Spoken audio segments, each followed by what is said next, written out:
Jadi saya berharap kesempatan-kesempatan yang ada ini, kewenangan-kewenangan yang ada ini kita maksimalkan.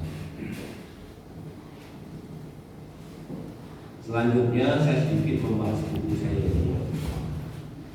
Buku saya ini saya tulis yang selama ini kita di kelas mungkin referensinya apa sih aliran sesat? Aliran sesat itu adalah aliran yang tidak sesuai dengan apa yang sudah digariskan oleh agamanya masing-masing. Contoh ya, pertanyaannya begini, kalau dia orang agama Islam, yang menjadi patokan adalah MUI. Kalau dia Kristen, yang menjadi pedoman negara dalam ini kejaksaan, itu yang ditanyai adalah PGI, Persatuan Gereja Indonesia. Padahal kan banyak Pondok Daud dan sebagainya. Kalau Islam ada NU tetap ada proses, tapi yang diminta yang sering terjadi di persidangan adalah itu.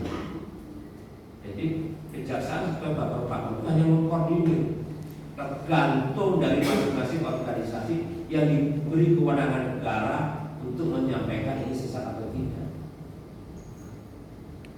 Kalau Katolik itu KWI, Konferensi Wali Gereja Indonesia.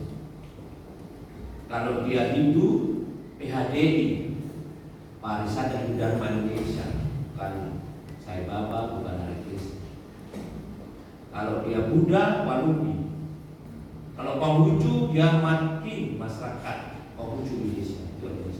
Itu yang pertama sebagai pedoman dalam pelaksanaan bagaimana. Oleh karena itu dalam rapat nanti diundanglah misalnya masalah Islam yang MUI dan oleh karena itu saya berharap nanti, karena saya dimensinya ya 3 organisasi ormas Islam itu banyak juga yang bisa. Oleh karena itu nanti kita petakan untuk semacam pendinginan di medsos itu. Jadi saja yang saya sampaikan. Saya berharap puasa ini menjadi latihan kita meningkatkan integritas. Jadi saya berharap latihan kita, karena puasa ini tidak hanya menahan lapar dan haus, tapi juga bagaimana kita meningkatkan kita disiplin, kejujuran. Ada hadis yang mengatakan, sedikit saya kutip. Hadis itu perkataan Nabi, ahwan siyamu tarkus sarawin au to'am. Apa maknanya?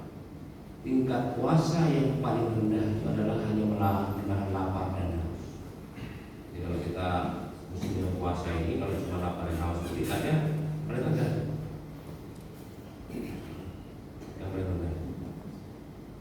Tapi api wassolat inal masyamu binal lahwi warrafas. Apa makna? Puasa bukan hanya menahan lapar dan haus, akan tetapi puasa adalah menahan warrafasi dan lahwi. Lahwi itu apa? Perkataan apa, perbuatan yang sia-sia. Rofas apa? Ribut, kita. Jadi kalau kita ini dari pengendalian diri supaya kita bisa mengendalikan nafsu kita. Kemarin saya sampaikan di buku sama dengan bisa menyatunya dengan Tuhan, yaitu catur perusahaan Dharma, Artha,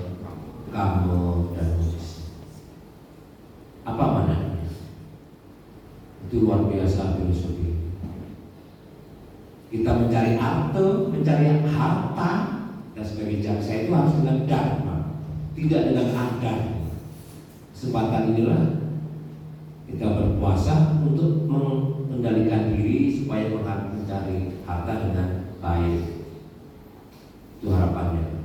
Terus yang kedua, bisa mengendalikan kamu, bisa mengendalikan nafsu. Sehingga kalau kita bisa mencari harta dengan baik, bisa mengendalikan nafsu, maka kita moksha.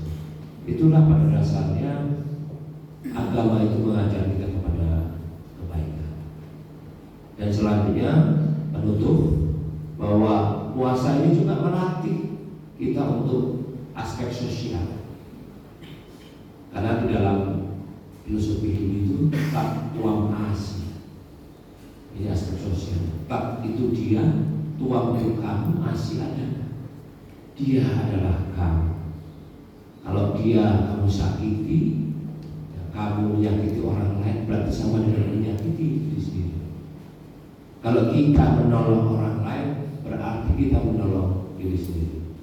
Itu saja sebagai gambaran, sekaligus kita sedikit bagaimana tidak hanya WBBM itu bicara fisiknya apa saja dengan bagus pelayan publik, tapi juga kita bagaimana supaya menjadi zona integritas, tidak hanya dari warga dalam diri ini. Dan latihan puasa ini